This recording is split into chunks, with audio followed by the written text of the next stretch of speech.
Hello guys, welcome to my channel facts knowledge तक। और दोस्तों, मैं आज आपको बताने वाला हूँ आजकल हमारे इंडिया में जो डिप्रेशन है वो मेनली बहुत कॉमनली हो चुका है। तो मैं इसके बारे में आज बताने वाला हूँ कि वो क्या है और उसके लक्षण क्या है और उसका इलाज क्या है। तो इस वीडियो को लास्ट तक ज़रूर देखें। उसको हम कैसे ठीक करेंगे इसके बारे में मैं बताऊँगा।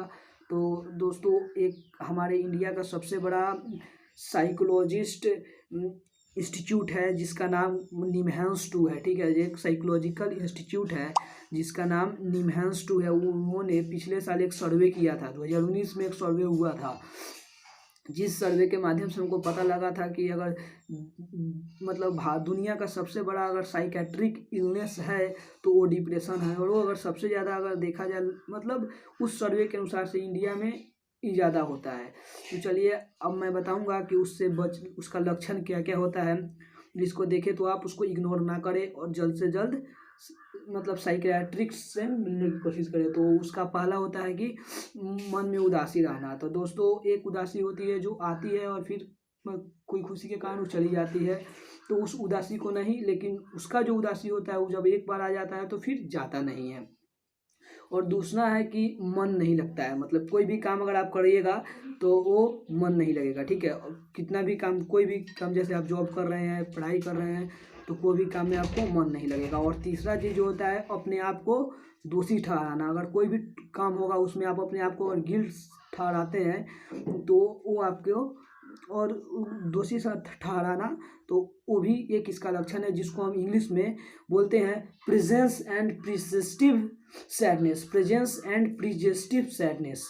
और चौथा होता है शारीरिक कमजोरी। शारीरिक कमजोरी भी एक बहुत बड़ा मुद्दा है इसका, कि जो अगर जिसको ये होता है उसको शारीरिक कमजोरी आ जाती है। और पांचवा चीज़ मैं बताऊंगा कि कंसंट्रेशन खो दिया जाता है आदमी को। अगर आप कोई भी चीज़ करते हैं तो उस पर आपका कंसंट्रेशन खत्म हो जाएगा कि हमसे नहीं हो पाएगा, ऐसा फीलिंग आने लगता है अपने मन में और कंसंट्रेशन को खो देना पड़ता है।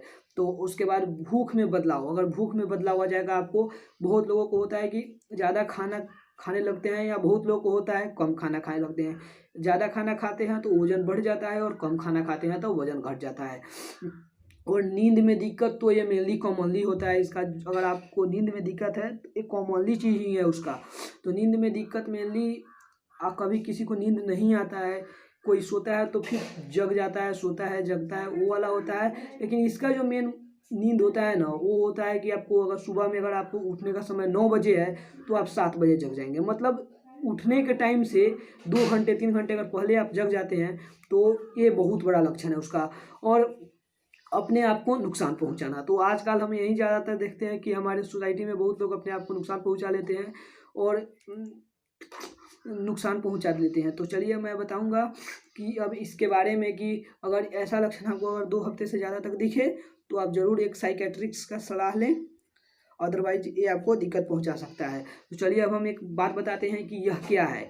तो यह दोस्तों एक प्रकार की बीमारी है। ठीक है दोस्तों, और यह बीमारी मतलब जो होता है ना, इसके 2 कंपोनेंट्स होते हैं। इस बीमारी के 2 कंपोनेंट है, biological components and psychological components. तो बायोलॉजिकल कंपोनेंट्स जो मेरा ब्रेन होता है ना, ब्रेन में लिक्विड पाया जाता है। तो जो 3 ठो लिक्विड होता है, साइकोट्रिन, न्यूरोफ्लोरिन एंड क्यूलोपामिन। साइकोट्रिन, न्यूरोफ्लोमिन एंड क्यूलोपामिन, अगर ये तीनों अगर मेरे ब्रेन में कमी आ जाती है तो हम डिप्रेशन के शिकार हो जाते हैं। और अगर बाई साइकोलॉजिकल आए तो साइकोलॉजिकल का जित होता है कि कोई भी विपरीत परिस्थिति में आदमी इसका शिकार हो जाता है। जैसे अगर कोई चीज़ आप सोचे ना हो, अगर हो जाए और ज़्यादा उसका अगर आप ब्रेन में रखते हैं तो उसका शिकार आप हो सकते हैं। और अगर जब ये होता है तो कोई भी चीज़ आपको निगेटिव दिखेगा, हमसे ये नहीं हो पाएगा, हमें नहीं कर पाएंगे, मतलब जो भी होता है सब निगेटिव होता है। और दोस्तों, इसको कोई अपनी खुशी से नहीं चुनता है और बहुत लोग इससे शर्म हो जाते हैं कि मैं इतना कमज़ोर हूँ कि हमको ये हो गया। लेकिन इससे आप अपने आप को इससे वीक नहीं समझना चाहिए। अगर जो वीक समझेगा उसको और ये होगा।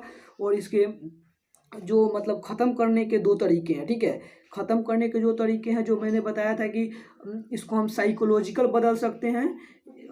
2 तरीके से, साइकोलॉजिकल और साइकोथेरेपी एंड बायोलॉजिकल, 2 मेथड है इसको जिससे हम इसको सही कर सकते हैं। तो अगर हमारे ब्रेन में वो जो तीनों लिक्विड है, जिसको हम फिर से एक बार नाम बताते हैं, एस्केट्रिन, न्यूरोफ्लोमिन एंड क्यूलोपामीन, इस तीनों को बढ़ाने की दवाई के साथ साथ अगर हम साइकेट्रिस्ट से मिलते हैं जाके और उनके द्वारा ठोटेबल बात जो बताया जाता है जो कि हमको सुनना चाहिए और उससे ये जल्दी ठीक हो जाता है। तो दोस्तों ये एक प्रकार की बीमारी है, ठीक है। तो अगर इसका लक्षण अगर आपको 2 हफ्ते से ज़्यादा तक दिखे तो डॉक्टर की सलाह ज़रूर लें। और अगर वीडियो पसंद आए तो लाइक सब्सक्राइब ज़रूर करें। और कल मैं एक नेक्स्ट टॉपिक के साथ मिलूँगा, तब तक के लिए धन्यवाद।